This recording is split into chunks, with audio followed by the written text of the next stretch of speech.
Well met, travelers. Rusco Wanwa here. This episode is brought to you by someone very special to me. Lover of dragons and gems. Braye Greenwell. Your love and support shines bright in our hearts. In darkness, the goddess flips a coin. 8 threads she weaves to conjoin. Bound by passions they need to sate, these shall form a twist of fate. Lost. Since being thrust from the Feywild as a youth, Rusco has been lost.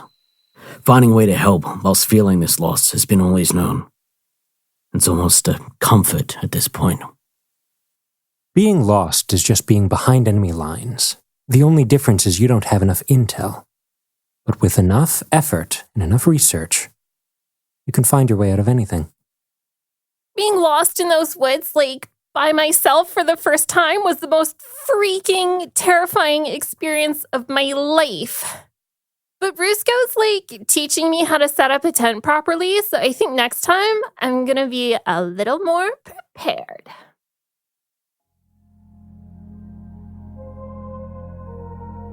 This day, we begin in darkness.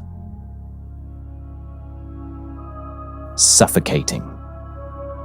Whispers start to echo out around an endless expanse. Take my hand, boy! Take my hand! I'll find you. Wherever you are, I will find you. Gonna get him this time. Don't worry. We'll sneak up on him. On him. Rusco. Rusco, Wanwa. Go! You land, Rusco, face planting in dark purple sand. It puffs up around you, choking your throat and filling with grit into every crevice on your face. You don't know how long you are falling. All you know is you were dragged somewhere against your will by something that you thought to be familiar. I would like you to make a perception check for me to begin this episode, Rusco. That'll be a 12. It's difficult, because as you stand and claw this dust and sand from you, you can hear this screeching, deep, howling wind as it moves through these ominous shadows, these hoodoos of various sizes and shapes. There is purple-tinged sand and dark, rocky crags that are around you. It appears like you are in some sort of barren wasteland, but you are in a small little dip, sand seeming to slowly slide in towards you like you are a focal point. The wind howls. You look up, and there is just dark, purple skies up above, stormy clouds obscuring any kind of light that might possibly come through. They move and swirl in unnatural fashions. And you just hear those whispers. Take my hand, boy! Take my hand! And you look, and you can see odd shapes of figures that try and reach out and then are captured by the dust and wind and blown off into the distance. I'll find you wherever you are. And you watch as these figures seem to coalesce and fall.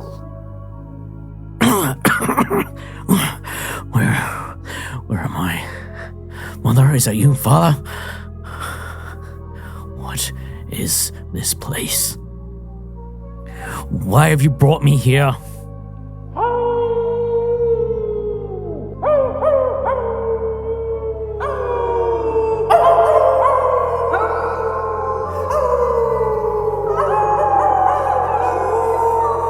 No, not them. Not again. I need to look for somewhere to run. You can see that as you are looking, the sand shifts, and as it does so, there are rocky crags that you're able to jump from one to the next. They get closer and closer, eventually forming a path that makes its way through the hoodoos and towards a cluster of these shadowed figures that seem to be reaching out and trying to beckon towards you. Just running as fast as I can. He's been chased by these nightmares and these howls before, many times in his dreams. Once in his youth as well. They forced him away from his family. And if this is his family trying to help him now, he is just doing everything he can to get as close to them as possible. You keep racing forward, and you feel the sand that is falling away from these crags. It sounds as though there is a waterfall of it that is falling away behind you. It almost has this feeling of like the tide that is coming out in the ocean, but it's sand that is being drawn back as opposed to water. I'd like you to make another perception check for me as you race through the hoodoos trying to find some segment of safety. 16 this time. As you run, you are able to find some rocky crags that resemble a ramp, and you begin to scamper up, half climbing, half running up there, but you are leaving the sands behind. And as you are making your way up, you see a hooded figure lean out over a cliff edge above you, and they throw down a hand towards you, gloved. I'll take his hand. You take the hand, and with supernatural strength, you feel yourself lifted up, and you come to a halt, dragged over some of the rocks, scraping at your side, but you land breathing heavily on the cliff's edge, and the figure is just sort of rolled onto their back, and they are lying and breathing heavily next to you as well. Thank you. Who are you? What is this place? What are we doing here? The figure shifts away from you, the hood and darkness shadowing its face. You just watch as it looks back over its shoulder towards you. Oh, Rusco. I must admit, this is not exactly how a lad wanted our reunion to be, but it is a little bit fun and chaotic. Don't you agree? Chaotic, yes. What are you doing here? What are we doing here? Well, I'm in need of a little bit of help from an old friend, and I thought, who better to aid me than one that is as world-wise as Rusco Wanwa, individual of many faces, like a lad himself. You know, you could have just come and asked. You didn't need these theatrics. But you see, I'm a little bit more free here. And as he says that, you watch as the hands come out, and the once diminutive figure that you knew as a lad, Onab, this changeling that aided you during the days of Broken Sanctuary, begins to grow and stretch. His overly long skeleton looms over you. The large malicious grin and those pointed canine teeth licking the forked tongue of some kind of reptilian creature, and bulging green eyes looking down at you. But where's the fun in that? Drama, dear Rusco. That's what I live for. And here, I can command just a little bit more than what I could when we knew each other last. So why don't you follow me and we can have a bit of a discussion in more comfort? I don't think I have any other choice, do I? There's a good boy. Smart, too. I knew you would see it.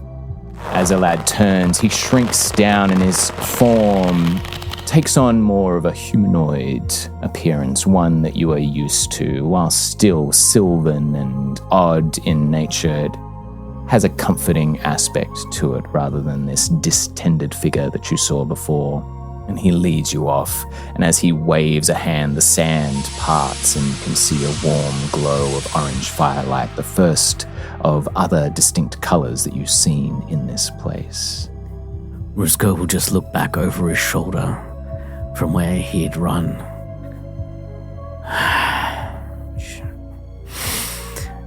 Alright, the only way is forward. And then follow. You follow a lad as this changeling, this trickster, leads you into the comfort of his home. He gestures you inside, and with one last look out at the darkness, the smile on a lad's face drops ever so slightly. And whilst Rusco doesn't see it, the rest of us do. The strong notes of fear in a lad Onab. He draws the curtain closed. Darkness is still around us, but some soft light is flickering off of the remnants of Zeke from his fairy fire of information overload that he was providing to the bone golem within the Sorrow-Sworn crypt. That faint flickering of blue and red, green and orange and purple is highlighting this dark place that Kynden, Fennec, Sazey and Gret find yourselves in. Your wounds are heavy, and the oppressive nature of this crypt weighs down upon you. But your battle is over for now, and you find yourselves free to explore. Well done, team. That bone golem didn't know what hit it, huh? I'm not sure I feel so great about that fight. Well, obviously, we could have made better tactical choices. You're the leader, Gret. And so I do take responsibility for the actions of the group. And that's part of what our debrief is going to be about. Debrief? Yes, we've had a combat encounter. We need to debrief, strategize, re-tactic up. Right. Oh, this is my favorite part. When? What? Right. What? Now? When? We're losing time. We need to keep going. Okay, fine. We'll put the debrief back until we get to somewhere we can camp, but not during a long rest. We gotta do it before. I don't want anyone long resting during my debrief. You gotta pay attention. Okay, I'll have a think about how I can offer some debrief. Good. Fine. That'll be informative. Let's search up. Before we do, though, special commendation to Sazey. I'm gonna say MVP of that fight. Why? Well, because you found the bag that got us into the match against the Bone Golem, A+ there, and then you were able to use your detective skills to discover the weakness inside of the bag that ended the fight. I literally put us all in danger. I died, and then you brought me back, essentially. Well, yes, you were revived. You could have done the thing with the journal maybe a little bit earlier, but well done. Thank you, I guess. Anyways, we're talking too much. Can we get going? Yes. Everyone, search around. Let's try to find some clues about what these Sorrow-Sworn were about. You hurt, Sazey? No, I'm fine. She's not. Yeah, she looks fucked up. For fuck's sake. And I'll walk over and place a hand on her. Stop touching me. Well, you're fucking welcome. As a ripple of golden energy moves from my necklace into Sazey and heals some of your wounds lightly, but you feel a kind of almost like burning sensation on them, like they're being cauterized or something. It's very unpleasant. Ow! I didn't ask you to do this. Well, it's helping. I'm sorry it hurt. Well, thank you. I'm feeling better. Can we get going now? Yes. Everyone, search around. Okay. For those of you that are searching throughout the Sorrowsworn Crypt, you can make either perception or investigation checks for me. I got a 16. 7. All right. Kynden? Dirty 20. Dirty 20. Are you doing perception or investigation out of curiosity? Investigation. Investigation. Okay. Investigation for Gret, 16 total. He's going to use Zeke's ability to give him proficiency in that. Fantastic. So, Fennec, you are looking around the crypt, and the darkness that is in here is offset by the glow that is being emitted from Zeke. Having a glance around, you can see that there are these alcoves where it looks like they once held sarcophagi, but judging by the drag marks that Gret found outside of this cavern and the shuffling of debris that is in here, even after the madness of the golem, you can see that it appears to you anyway that anything of value has already been removed from this place. Sazey, as you are recovering from the burning healing that Fennec gave you, your eyes alight upon the satchel that first drew your gaze in here.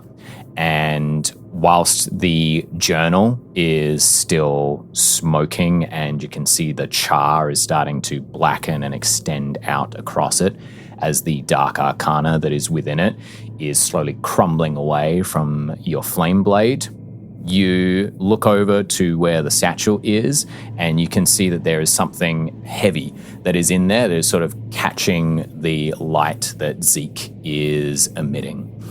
As you head over and open it up ever so slightly, you can see this beautiful crystalline dagger that is within there. The blade is long and curved, has like a single curve of sinuous nature.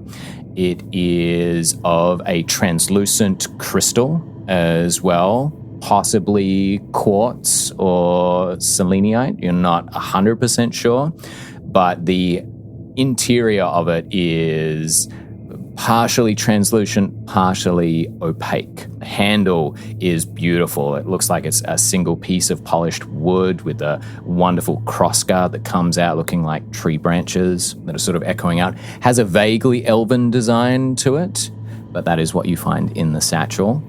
And Gret, as you are looking around and Zeke is sort of helping you, you find your gaze and your investigations drawn to the area of the crypt where the ceiling has partially fallen in. It looks like of everything in here, if there's going to be any information that wasn't taken by those that were here before, it would be in this area. And as you and Zeke are sort of moving around and scanning, you come across some broken bits of shale and rubble that are there, and as you move them aside, you can see that there is the shattered remnants of a sarcophagus. And there is this beautiful, dusty, but undamaged part of a trench coat that's in there. And as Zeke's scan goes over the top of it, you can see this reflection of beautiful blue and purple and aquamarine that sort of scatters across. As you look closer with that investigation check, it looks like the fibers of this jacket have been infused with some kind of mana technology. When you're looking at it, it's almost like it's defying your eye, like it took you a minute to sort of hone in on it and see it. Something of note. Something more magic tech rather than pure, like, nature magic. Yes, indeed. Great. I'll start to dig that out and try to get the jacket and any information about the person who was wearing it. Gret, is it possible to use Zeke to examine the pages or what's left of the pages of the journal? Sure, he can read as well as anyone. Great. Zeke hovers on over and you start to open the journal, trying to unveil. It's a lot of blackening and charring in there as your flame blade pierced through the vast majority of it. But Zeke begins to scan and start to collate whatever data he can. Whilst the three of you are looking at all of this, Kynden, what draws your focus? Whereabouts in the crypt do you feel Kynden would gravitate towards whilst you're investigating? She would be looking around those 3 urns. As you make your way over to the urns and you begin to look at them, you hear an odd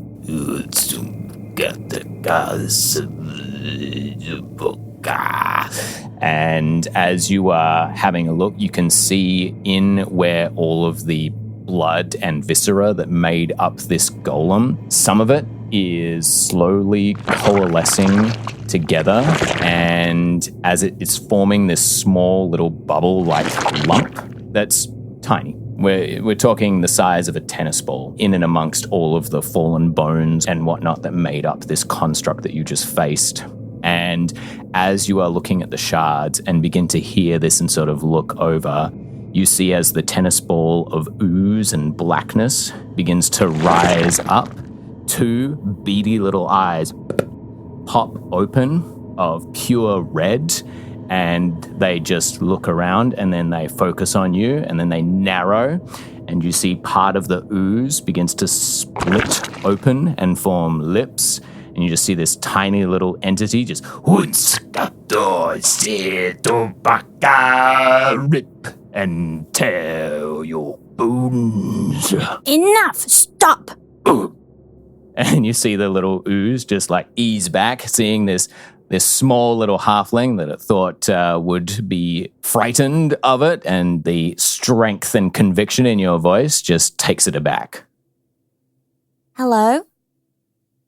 Rip and tear your bones and flesh for my own. I will make you mine, consume you, take your power by and it starts to move, swimming through the ooze, and as it does so, it's sort of forming and like gathering a little bit more to it. You see 2 tiny sploogey arms start to come out as it's like dragging itself over towards you and zipping with a supernatural speed to it.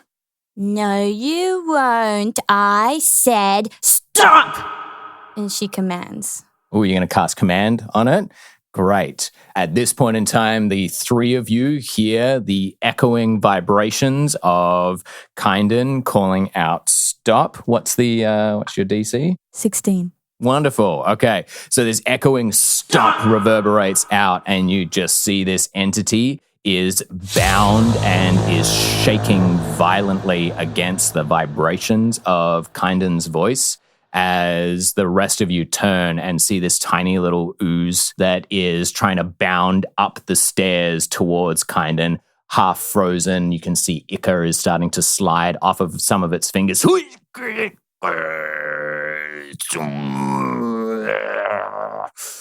Not gonna get my bones now, are you? Kynden, what have you found? Is this little guy? I call him Uzi. Uzi is not my name. I am Grimmuck, shard of famed sorcerer, and I will take your bones. All your bones will be mine. No, our bones are going to stay with us. Anyone ever encountered something like this before? Never. Yeah, I don't think so. Do we have like a glass jar to put him in or something? You do recall that you were gifted the gauntlets from Shan, as well as a container jar that you could utilize to hold the Sword of Midnight should you find yourselves confronted by Baron. Well, we can stick him in that for a while, I suppose. Oh, at least for now. No, you will not trap Grimmuck. Grimmuck is free now. Grimmuck will find more power and it drops down into the ooze and starts to swim away. But those of you with high enough perception, Sazey and Fennec, can notice the ripples that are coming out through the ooze as he is darting in and amongst there, attempting to hide. But with a roll of 5, you watch as the tiny beady little eyes sort of come out from the ooze, and then they see all of you staring directly where it is, and they widen, and almost tiny little eyebrows just, ooh, And he ducks down and he tries to swim away. What are you doing? I'm going to throw the gloves to Fennec and the container to Sazey. I mean, we could just fucking kill it. He might prove useful. I don't know. Interrogation.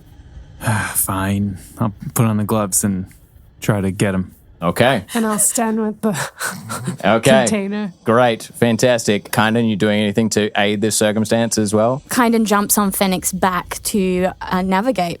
Beautiful. All right. Fennec, you make a attack for me. Actually, it's going to be a grapple. An attempted grapple. So you can do a athletics check with advantage. Grimmuck is going to do a acrobatics check to try and stay out of your grasp. Don't muck this up. 18. 18? Yeah. He also got an 18. Oh. So your first attempt, you reach down and grab him, you get a hold, and he just...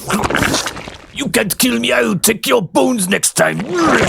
And he starts to slide down your arm. We're going to do a roll-off to see as we had a match. To the left, no, forward, back, back. Go. This is a lot to take in. I rolled a 17. Got an 8.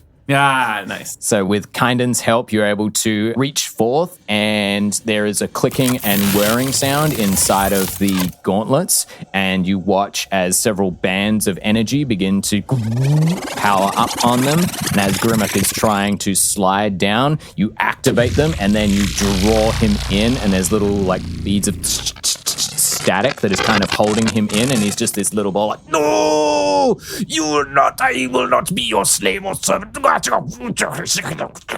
Bring it here. Wait. Whatever the fuck you are, do you know who Callista is? I am Grimmup, shard of famed sorcerer, and I will rip and tear your bones. Of course I know who Callista is. Put him in the jar. Just get him in the jar first.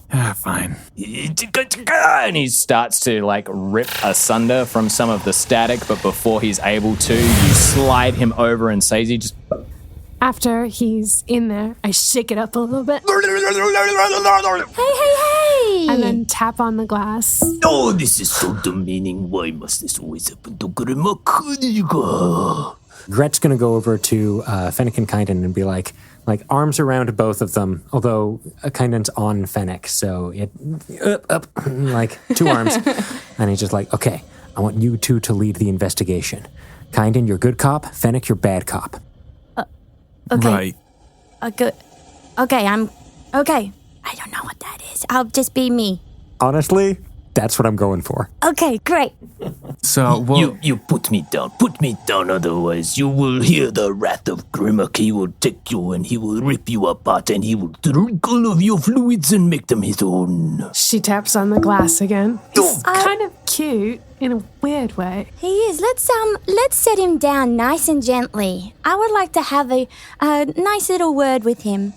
So I toss him to Fennec.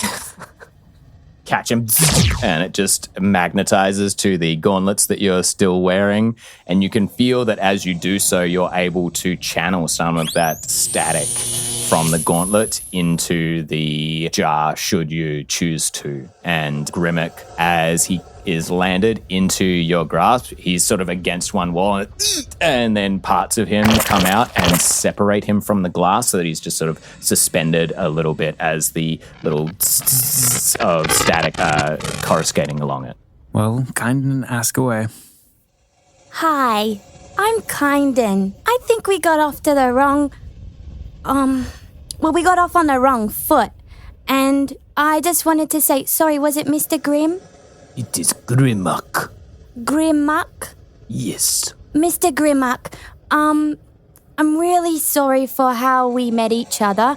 I should never have commanded you. That was very cruel. And I want to just put it out right now. You're not going to be a slave or a prisoner with us. We just would like to get some information, please. And between me and you, he's a really mean guy sometimes, Mr. Fennec. So you should definitely give us the information. I'll just channel a little bit of the electric energy into him there. You see him sort of like take a jolt. I would like you to make a persuasion check with advantage for me, please, Kynden. 12. You see the beady little eyes of Grimmuck narrow at you as you're saying this, but then widen ever so slightly as you say that you're not planning on making him a slave, and your mention and sincerity with how mean Fennec can be and the static is enough for Grimmet to sort of be shocked a little. Perhaps we can come into some sort of mutually beneficial arrangement. Absolutely. I mean, you're in a jar right now, and I could rectify that for you. You make good points, little one. Perhaps I will spare your bones. Okay. Great. I'm glad my bones are spared. But you're still in a jar. And we need some information. You need information. Very well. What can Grimmack tell you? As this odd little ooze demon offers to come to some sort of mutually beneficial arrangement, wanting to understand your desires for knowledge. We're going to fade out from this scene as the crashing of waves takes us to a different location in a different place. The fog is slowly clearing out from the skyline around you, but still the wintry sky is above. Soft snowflakes are beginning to drop down as the waves crash. And she who dreams, this Logral in this large opaque crystal, begins to slowly float down above the waves. Two figures orbiting around her. Val, still softly glowing white light emitting from her eyes and mouth, hair falling loosely in the sky, head back, limp within the air. And you, Andromeda, with Iko perched atop your shoulders, just clinging on. He is freaked out at everything that is occurring, but you slowly float down towards the shoreline where Broken Spear, this ancient Logral, awaits. And you can see that the warship, still just a ways off from the shore, but its presence is still there. Andromeda, is you okay?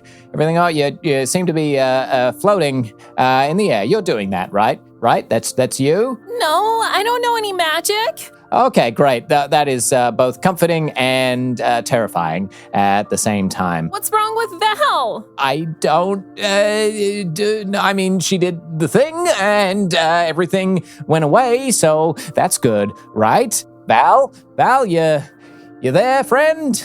Andromeda reaches out towards Val. As you reach out towards Val, your orbit shifts, and you are now able to come closer to Val, and as you touch her, there is a coldness to her. That light is still wisping off, and she who dreams stops just above the ocean waves. You can feel there is this pressure that is pushing down as the water is rippling out from the point of the crystal that comes down, and Val is still just there, limp in the air, slowly revolving around, but now you are in her same orbit as you touch her, but she does not seem to be responding to you. Iko, how do we get down? Well, it appears that we're nice and close now, so shouldn't be too bad, and you can watch as Broken Spear begins to stride forth into the waves towards where you are. They're slowly growing up to his hips and then above. So you know you're still in fairly deep water, but for the moment, it looks like you're just floating 2-3 feet above the waves as they are calmly lapping underneath you. Val, I don't know what to do. Andromeda shakes her a little bit. Val is unresponsive. I can try something. Okay, just calm yourself, Iko. Come on, you've got this. Just like being in front of a crowd. Da, da, da, da, da. And he starts to play a little tune as he casts Lesser Restoration. And you watch as those musical notes flutter through the air and circle around Val and just seem to get taken away by the white wisps that are coming off of Val, but nothing awakens her. Perhaps we should get to Broken Spear, get back to the shore so that we're not, above water. Open water? Yeah, sure. Totally. Love okay, it. Love great, it. Love great. it. Cool. Oh man, I am realizing now that I'm not very good in stressful situations. I probably shouldn't have been one of the ones to come along with you. No, you're doing great. Love it. No, Love you know what? this whole thing you've got going on. Yeah. Broken Spear, can you come and help us? Broken Spear slowly comes over. The water is steaming around him, and he is moving in a far more rigid fashion than usual. But he comes forth and raises up a hand, and as he does so, you can see that there are these fiery veins that alight underneath his rocky skin, and he reaches out, and there is this warmth that starts to envelop you, and he just sort of latches on. He latches on and begins to walk back towards the shore, dragging the four of you with She Who Dreams. Okay, great. This is fine. This is totally fine. We're just being dragged back to shore by primordial being. Val's unconscious. We got a big rock lady. There's a warship on the horizon. This is fine. This is totally fine. What? We are not telling Gret about any of this. Aiko, sending stone in hand, is like, oh yeah, no, we're not going to tell Gret Put that anything. down. Yeah. Real Well, it's slow. just okay. Back in the pocket. All right. Yeah, it's going. It's back. It's back. It's just I thought maybe we could use a clearer head to. But nope. You're right. We got this. We're gonna regroup. Need you to make a perception check for me, please, Andromeda. Nat 1. Nat 1. For a 5. For a 5. Okay. With a Nat 1, you are just entirely focused on everything that is happening right here in this moment. What is running through Andromeda's mind right now that is preventing her from being able to be mindful of the world around her? She is torn between knowing that there is a potential warship on the horizon and not knowing where it's headed, and the health and well-being of Val, and she doesn't know how they're going to figure out how to deal with both of those things. Lost in your thoughts, you can see Aiko is also there, just nervously strumming on his lute and just looking at Val, looking at She Who Dreams, just trying to take in everything. It's like his artist brain has kicked in now, and he's distracting himself with details that he can add to a composition later. Broken Spear settles all of you on the shoreline. The crystal of She Who Dreams is still upright and is now floating just in the very shallowest section of the waves.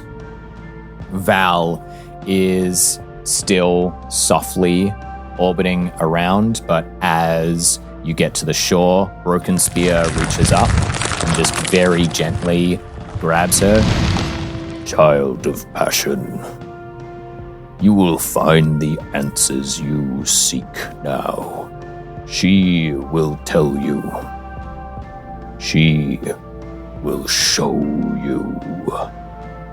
And he steps forth and lays Val down upon the sand, that clink, clink of her plate, and the waves are just slowly lapping at her side, but not enough to be concerned with, but just enough to sort of provide a little bit of motion with Val. He stands and looks over at you and Aiko. What now? I don't know. You're the one who brought us here. Did you do this all on purpose just so that Val can be unconscious? Did I orchestrate? You folk of this age are so strange to Broken Spear. No. Well, you're a Legral. Val is obviously connected to them somehow. It's not a big leap for me to make. Val communicates with She Who Dreams now. And I'm just supposed to trust you on that one? Do what you will. You proved yourself in battle, but now you must prove yourself in other ways. Not all fights can be won. with strength alone. Super. Okay, here's what we're gonna do, guys. Okay, so the guys who attacked us still a super big concern. So what I think we should do is I'm gonna use a sending stone to call my friend Drummond. He's in the scale guard. He can deliver a message to that Mr. Valgar dude who can be on the lookout or something. I don't think we should stay on the beach either. We're super unprotected here. Andromeda? Yeah. Andromeda? What? I'm really sorry to interrupt your process right now, but we might have a bit of a more immediate problem. Okay, what? And Aiko points out to C, and you can see that Broken Spear has now shifted and is looking over your shoulder behind you. And as you turn around, you can see coming forth from where the warship is a small fog cloud that is streaming out behind a figure that is floating, the waves rippling out like they are being pushed by some kind of force.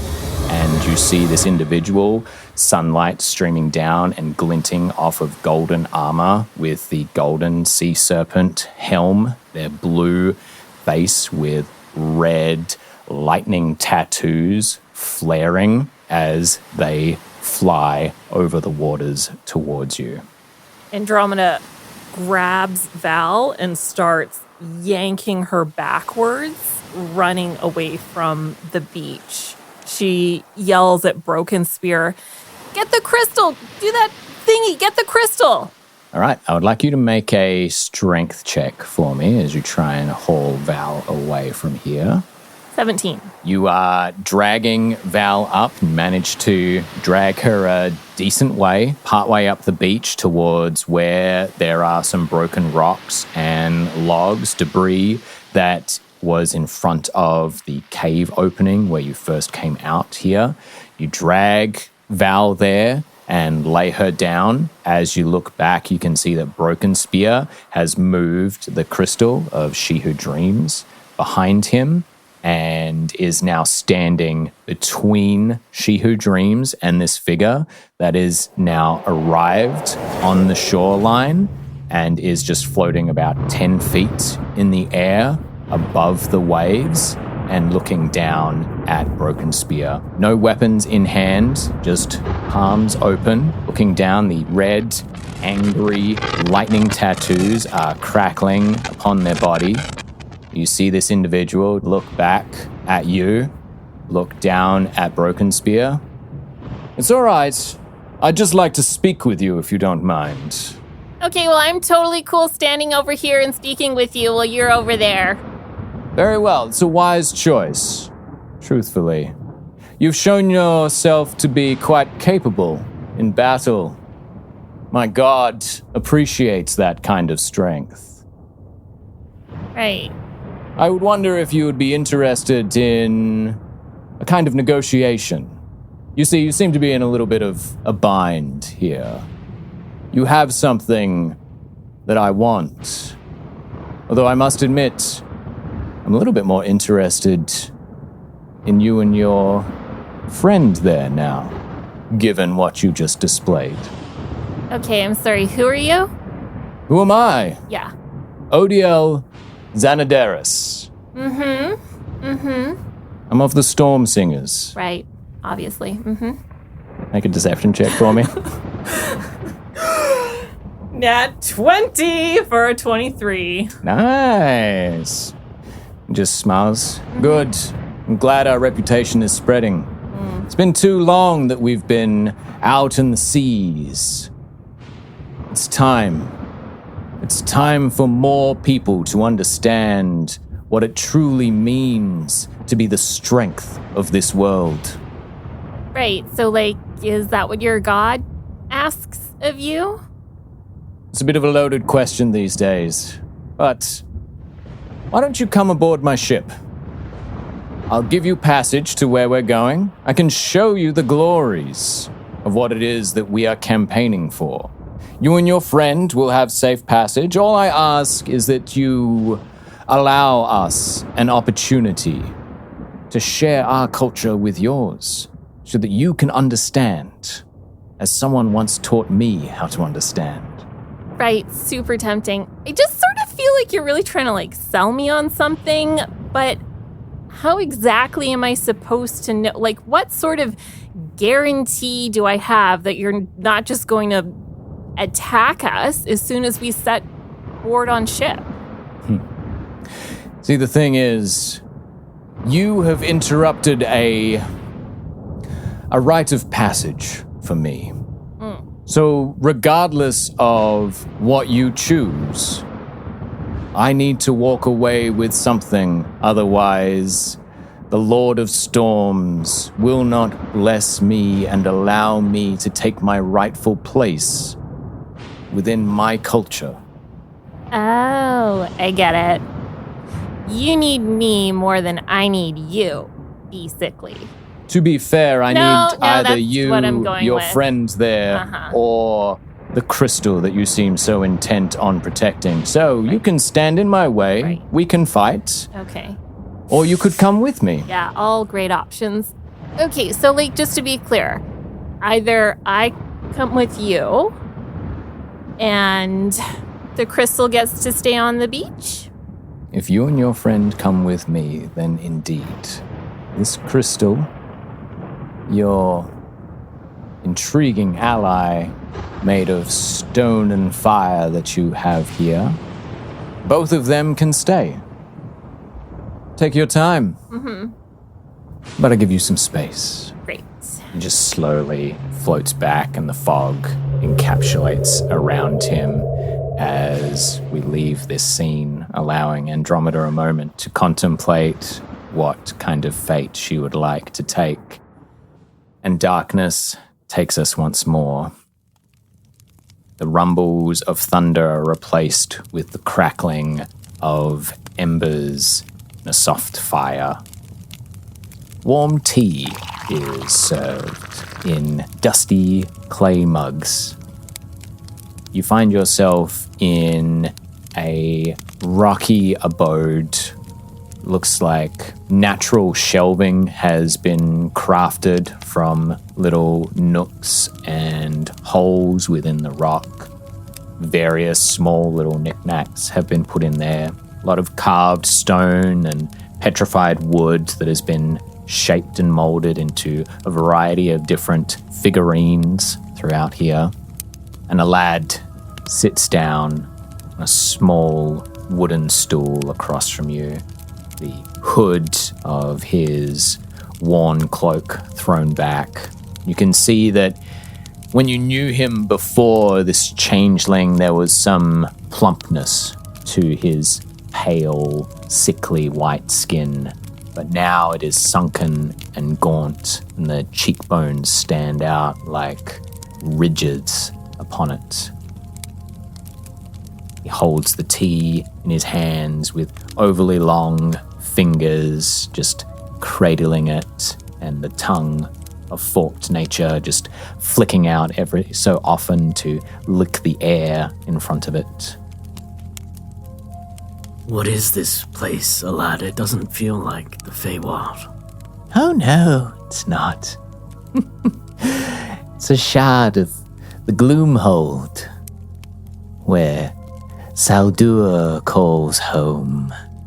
The Lord of Darkness is not content with his own realm, it seems. Spreading out to others now, putting itty-bitty little cracks throughout the prime material. Tricksy bastard. So you work for him now? Work for him? No.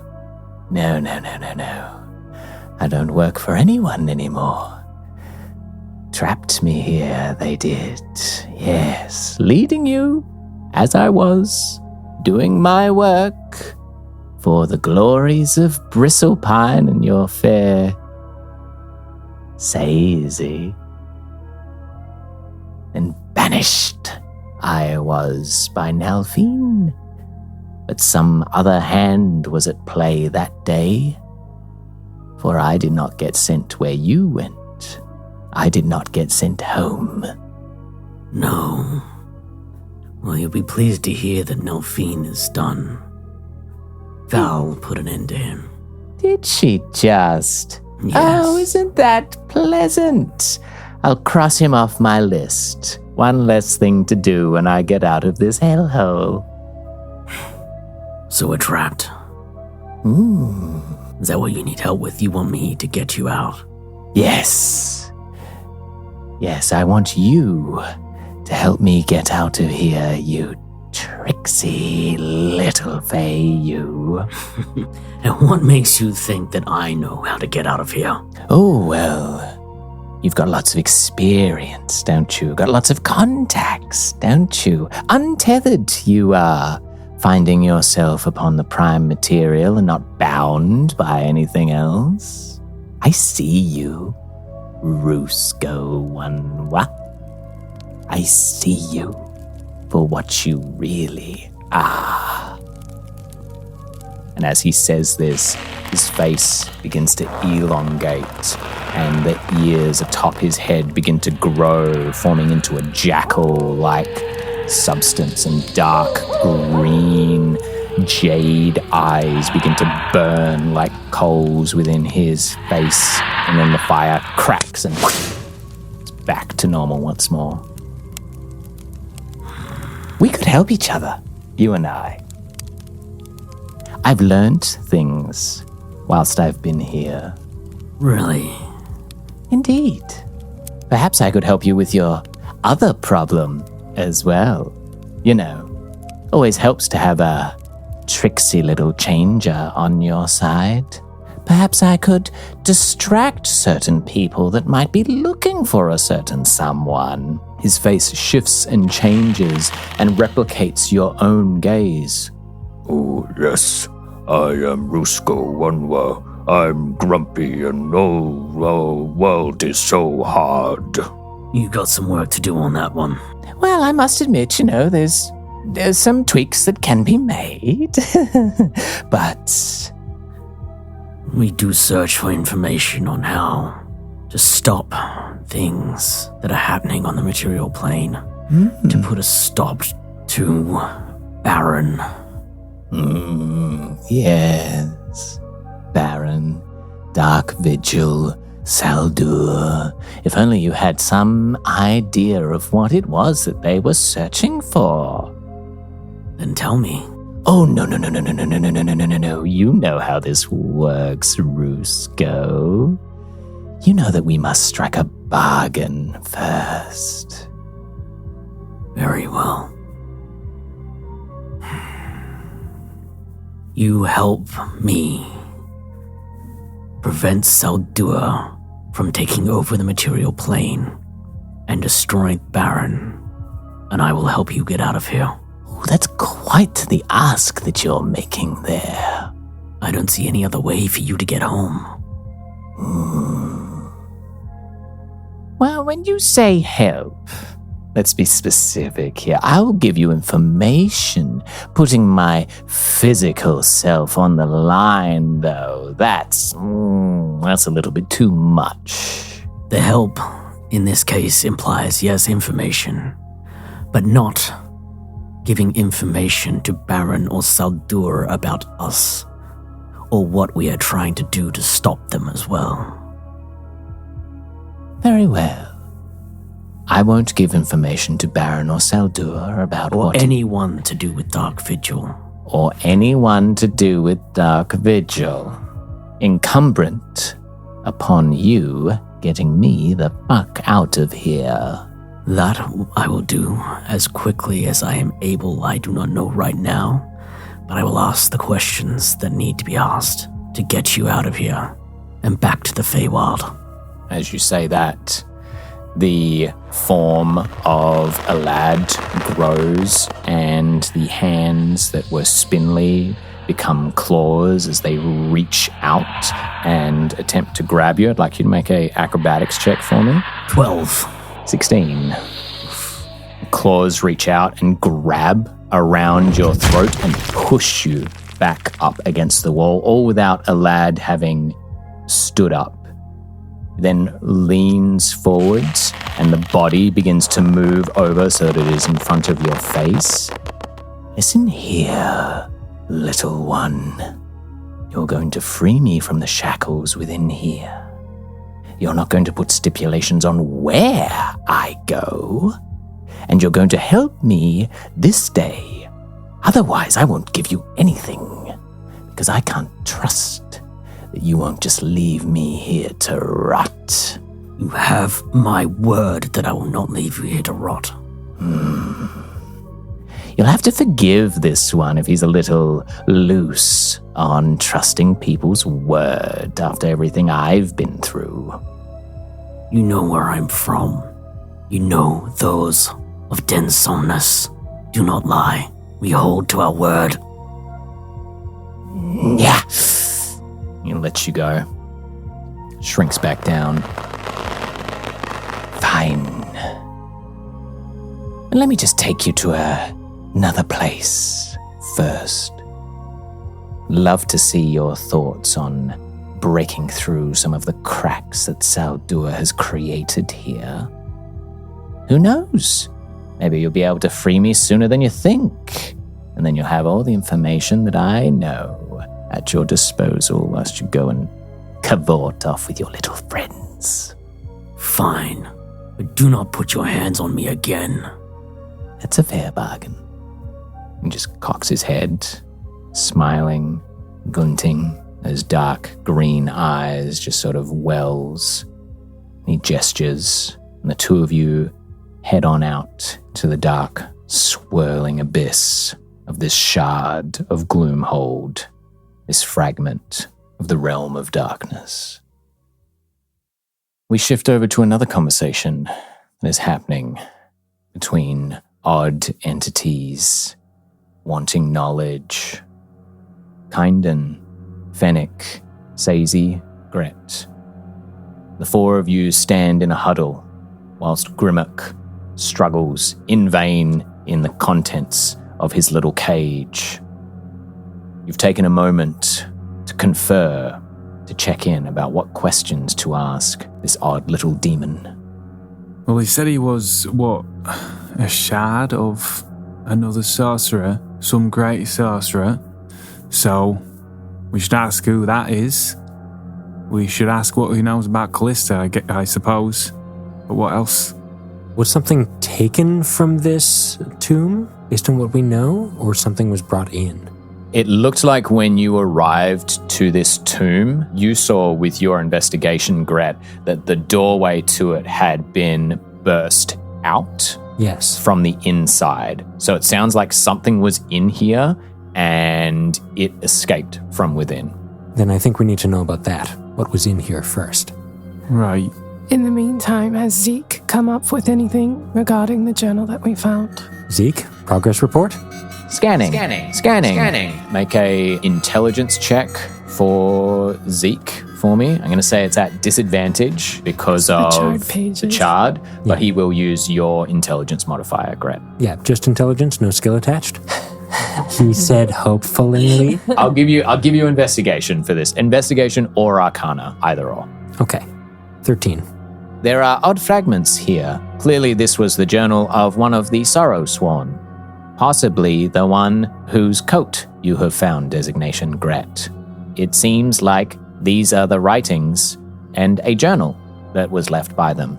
The final pages are more intact than some of the earlier ones. It seems that this individual willingly allowed themselves to be entombed within this place, waiting for an appropriate time. So, I think we can ask about the creature that was here, why it escaped, who the Sorrow-sworn were, and why someone would want to take their things, and about the dark magician that made this little creature. Kynden is very blankly looking up at everyone, turns around to who she fondly refers to as Uzi, and says, "Tell us everything you know." You wish to know everything. All right, it goes long way back. As I said, I am fragment of great sorcerer searching the land, trying to enable my powers to reach. Okay, maybe not everything. Can we skip forward to Callista, Dark Vigil, what happened here, what got taken away, please? Yes. The days where everything went wrong for Grimmack, of course. Was not long ago, about a month perhaps, when Dark Pulse went out. For those of you with a keen understanding of time, especially Gret, you know that about a month ago is when the Days of Broken Sanctuary happened, and that dark arcana was unleashed, allowing for fragments of darkness to spread throughout Haven. It was upon this day that Grimmack was awakened once more to serve purpose. Fell during Wars of Demise, did Grimmack, then enslaved by other Sorrow Sworn who thought they could take control of him because they had bodies and bones. Grimmack will have bones again one day. Perhaps all of your bones. But that is not what you're asking right now. So plans were put into motion. Powers were gathered. Unfortunately, smartest of Sorrow Sworn, one who understood mechanicas that happened and were constructed in here, was crushed over there. And he points over to the corner of the room where clearly there was a sarcophagus that you have recovered some items from, Gret and Sazey. They formed Grimmack into Golem so that I could break them out. Then they said, Grimmack, you must guard Crypt in case others come, and you will kill them and take their bones for your own, and perhaps you'll be allowed to rejoin Vrashi's ranks one more. But takes lot of power for such transformation to happen. Resurrection or transferring of soul from one entity to another. They need much magic, much mana. So that's what they go to search for, so that they can reawaken the rest of Sorrow Sworn and find... Well, there is more, but Grimmack was not allowed to hear that part of plan. They put him in Golem, and Golem has no real ears. And what is your relationship with Callista? He spits off to the side and part of his ooze splatters on the glass and then electrifies, and he's like, ooh, yeah. We remember Callista well from our days during the war. She was assassin for Vrathia, occasional lover too. But, their relationship has changed as time has gone on. In what way? Callista, she was given essences of those that Vrathia once called family. Vrathia wanted to create a dynasty, a legacy, if you will. Callista was going to be his sister queen. Then they would bring about more darkness to the world. And what did they take from here? They took the bodies of the other Sorrow Sworn. They had allowed themselves to be interred in sarcophagi, put into stasis, if you will, thanks to that one. He points again over to the individual that has been crushed. Given enough power, they can be revived. They can be brought back so that Vrathia has more of his army at his disposal once more. So you said you were put here to guard something. What were you guarding? Remnants. Vrathia and Callista, they are very concerned with their history, where they have come from. Don't want anybody to be rifling through anything. And then where did they go? We have not talked about compensation. Grimmack has given you a lot so far. What will you give to Grimmack? I will shock him. We'll give you your fucking life. Now, you said you were a fragment of some famous sorcerer. Who the fuck was that? Don't like you. When I get out of here, I'm going to take all of your bones, drink you, and keep a little bit separate so that I can enjoy it again and again and again. All right, then, let's get on with it, please. I am fragment of the mighty sorcerer Grimmack Soonka. For yourself there, Gret, no need for a history check. Being the avid historian that you are, you know that this was one of the early Sorrowsworn that followed Vrathia. It was the first Sorrowsworn that was killed during the War of Demise, and it has been recorded that in death, their body turned to obsidian and then shattered into a multitude of shards. The Scale Guard are thought to have collected the vast majority of those shards so that they can't be utilized for fell purposes, but it seems like Vrathia and the other Sorrowsworn held some in reserve. He keeps making reference to the corner of where, like, the thing was crushed. Can we, like, is there any further investigation that can be done that Gret hasn't done, or, like... You can certainly, if there's anything else that you would like to try in regards to uncovering... Have we checked the pockets of the jacket? Not specifically, so we'll check the pockets. If anyone has, not detect magic, but the one that lets you identify. It's called Identify. I don't. I have an item when you get back that can be used to identify. That's very nice. I hope you survive that long. Just throwing it out there for when we meet back up. Sazey, you will note that the dagger that you found has like a magical hum about it as well when you've touched it. If Sazey and Gret, if you would like to go over to that area, you can both make investigation or perception checks for me. 15. 26. 26. Nice. Wow. With Sazey's help, you leave this conversation to Kynden and Fennec, and as you head over to this area, Sazey, utilizing your druid craft and then with Gret and Zeke aiding you, you're able to get a little bit deeper into this broken down area, and you're able to discover part of where the sarcophagus has broken, and Zeke's able to go in, and then a vine from Sazey sneaks out and slides aside one of the stone slabs that is there. As you slide that stone slab aside, you see a partially preserved head crack and then roll towards where you are.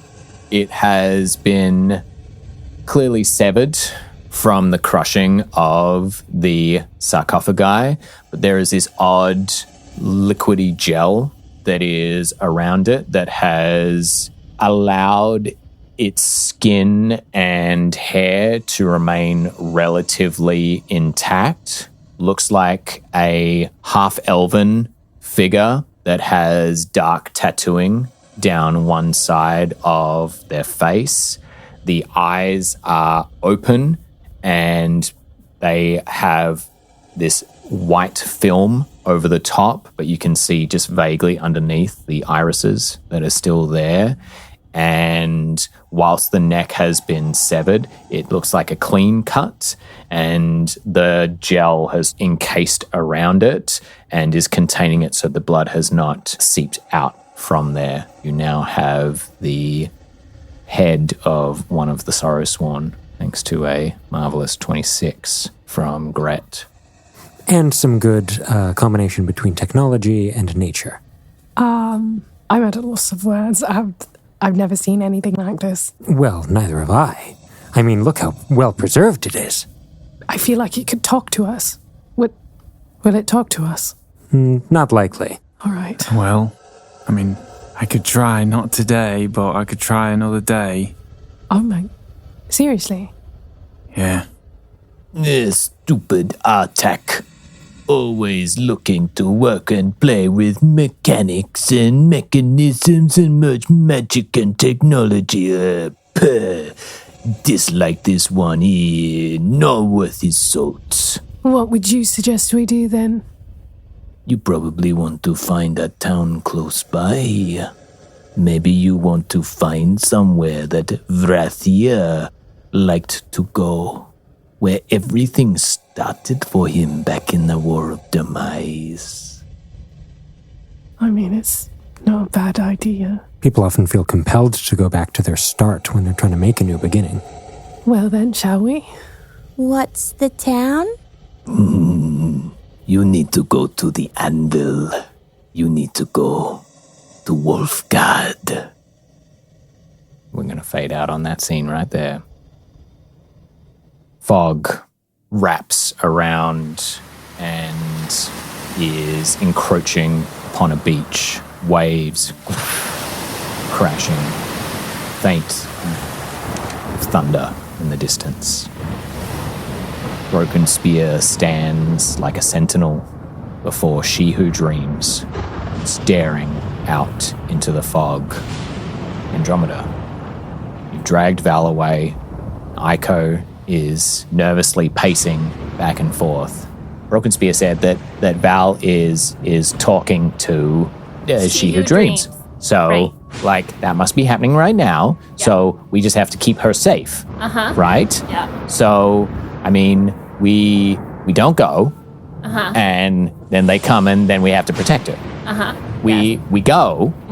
And then we don't know what's going to happen, but at least they're not going to attack us immediately. Well, and like also, I think that we're here for Val, right? Like we're here with her. We stood by her. We said we were going to stay by her. And I don't think she would appreciate when she wakes up, because she will definitely, for sure.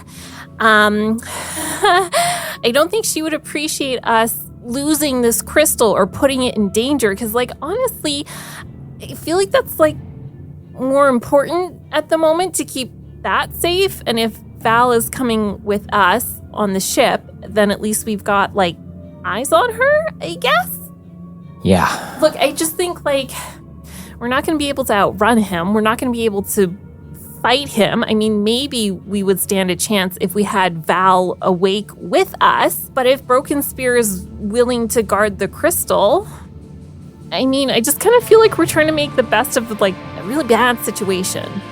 I don't know how this is going to help us like find the gardens at all. I mean, all we can hope is that Val is going to get that information in her dreams. You know what? I've seen some crazy shit in my time, and this is dreams. Okay, look, why don't we ask Broken Spear, and then we just go from there. Great. Sure. Play it by ear. Love it.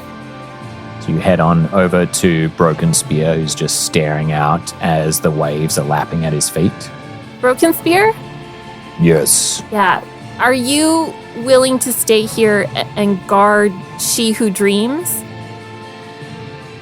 I will return her to her glade.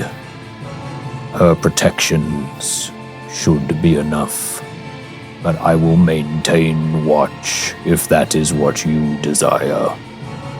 Might be helpful if you like came with us, because then you could like carry Val and stuff. If you wish for me to travel by your side, Yeah, totally. it shall be done. Okay, great. He turns, holds up a hand, and warm glow begins to emit and wrap around the crystal of She Who Dreams. It begins to slowly push its way back. You can see that the sand and rock is drawn towards it and is starting to morph and shift up to encompass the crystal. You have Val in your arms, and the fog cloud before you begins to part.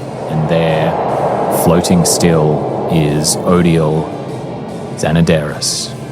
He looks and sees that the crystal is being consumed by the beach and slowly being drawn down. Well, I guess you have made your decision. Yes, we have. So, do we fight? Will you come with me, and I show you a whole new world? Yes, we will go on your little boat cruise. Your elemental friend is coming along as well. Fabulous. Strength comes in many forms, and we will be glad to make use of all of yours. Great.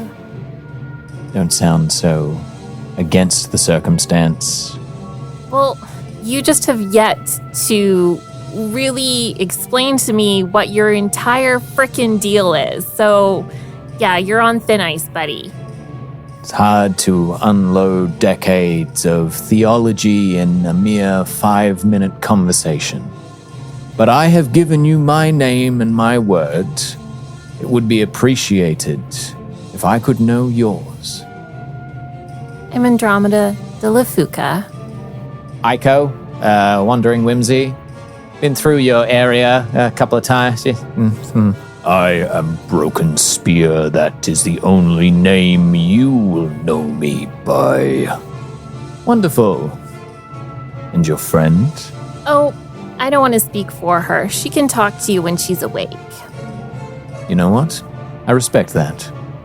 Come, let the winds embrace as we make our way to the siege of Wolfgard and the new awakening of this realm to what strength and storms truly are. Odiel waves a hand and grips a mace at his side, and lightning crackles down and swirls around each of you, and you find yourselves lifted from the ground, and then he turns and flies through the fog towards the warship that he arrived upon. Fog takes you. We began in darkness. We end in darkness.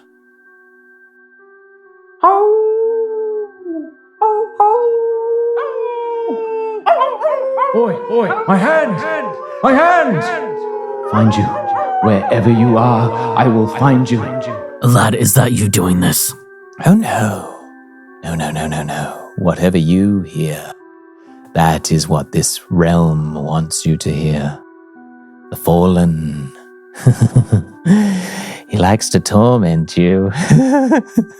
We need to get out of here as soon as possible. Oh yes, it's quite maddening being in here. I must admit, time loses all meaning. I don't know if it's going quickly or slowly. But don't worry, you're going to help me with that. Let's go. Of course. And a lad leads you through the hoodoos and the purple sands that kicks up and swirls around. You notice that as you are traveling through the hoodoos, actually make a Arcana check for me, please, Rusco. 17 plus 8 for, I believe, 25. 25, very nice. As you are traveling through the hoodoos, you're starting to get a feel for this magic now. Looking up at the sky above and sort of scenting it on the wind and feeling the pathways that a lad is walking you along, you are coming to realize that you are likely within some of those shards of darkness that are seeping through Haven. The way that these crevasses are shifting and moving, the way that you find the paths twisting and not allowing you to see these big wide landscapes, but instead seeing these narrow valleys. And every now and then you can smell the scent of roses and of leaves sort of falling and crumbling into dust in the air. And you understand now that this is indeed a fragment of darkness that has been placed upon the prime material. And you can feel that influence of dark, similar to what you felt in the Warrens underneath Haven. And you soon find yourself at the end of a crevasse, the walls coming down and meeting at a point, and there is a gap which is maybe an inch wide or so, just a thin sliver of a crack. And you can see other little cracks that are coming out from it, and there is this rainbow, almost translucent glow that is shifting and swirling, and you feel like you can almost hear sounds on the other end. Like you can hear the crashing of waves or the dripping of water in darkness, the crumbling of stone, and smell the scent of old decaying flesh. As a lad leads you up. Here we are. Long have I spent here. Here, this is where an intersection has happened, dear Rusco. A crossroads, if you will. If we could merely open it just a fraction more, I'm sure that we would be able to slip ourselves out and travel through the dark shadows of the world to end up, who knows where we want, where we may be. All depends upon the will of those who try and slip through. Have you attempted this before? Oh, many times. Many times. Attempted, lost time, been unable to. Always I get close, but just like when you're trying to pick a lock, sometimes you need more than one tool to achieve the end. So what do you think is the tool we need? What's the secret to us getting through this? Oh, it's will. It's where you want to go. It's what you want to find. You desire knowledge. I desire freedom. Perhaps with these two combined, the essence that does not want to be here, we could go somewhere else. It must be together, though. So, Rusco, keen to give it a try. Keen to put it all on the line so that you might have the answers that will help your friends. Nothing is more important than stopping Saldua. There is nothing more important than stopping the reincarnation of Vrathia, or whatever the hell Baron is. Not even my own life. Let's go. So noble. That's why I called you here. Oh, Rusco. A long, thin, spindly finger strokes down your cheek and then holds out a hand to grasp yours. Do you take it? Rusco will reach out his hand and take it, lads. To grip. You can feel just this emanation, this manifestation of crackling power that lies within these two entities. Rusco Wanwa, Lad Onab, both with connections to the Fae, both seeking and desiring. In this moment, the end of this episode, as Rusco and a lad attempt to escape from this place, a twist of fate occurs. That is a positive result. Oh, yes! Finally! Rusco, I would like you to narrate how your magic manifests in this moment to allow you to break through this crack. The hand that is holding Alad's, the fingernails start to extend to almost claws, and fur starts to appear on the back of his hand as the both of them are surrounded by black smoke and blue flame, and it just starts to whip around them faster and faster until suddenly there's a burst of flame and light as they try and make their way through the crack. Flame and light burst, merging these two essences as they streak out to individual globes swirling around one another, one black, one blue. They are caught in the rainbow and then they flood into it, and you watch as all of those cracks, they get blue and black flame that engulf this area of the crevasse and flare on out. Rusco and Alad are no longer there. In their place, the crack in this crevasse is slightly wider. The purple sand blows in the breeze. The howling echoes throughout the ravine. The final thing we see, the pair of leather boots stepping forth, dust huffing up. And that's where we're going to end Twist of Fate, Episode 7.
Twist of Fate is Lydia Campbell as Sazey Willowvale, Chelsey Styut as Val, Adam Klassen as Fennec Nazran, Melanie Ellyce as Kynden Treacle, Nikolai Witschl as Gret Vex, Ian Greenwell as Rusco Wanwa, Chelsey McPherson as Andromeda de la Phouka, and Braye as our narrator. With Adam Klassen as our composer, Braye and Melanie Ellyce as our editors, Callum Rudyk as our sound engineer, with mastering by Jordan Klassen, and Braye and Melanie Ellyce as our sound designers.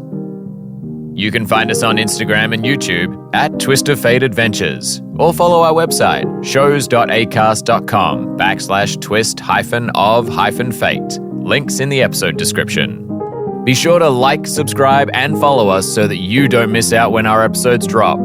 Your reviews are wonderful too. Those words and ratings help our story reach across the realm to find other adventurers seeking comfort through storytelling. Our next episode flies forth on the backs of dragons. Until then, from the bottom of our hearts, thank you.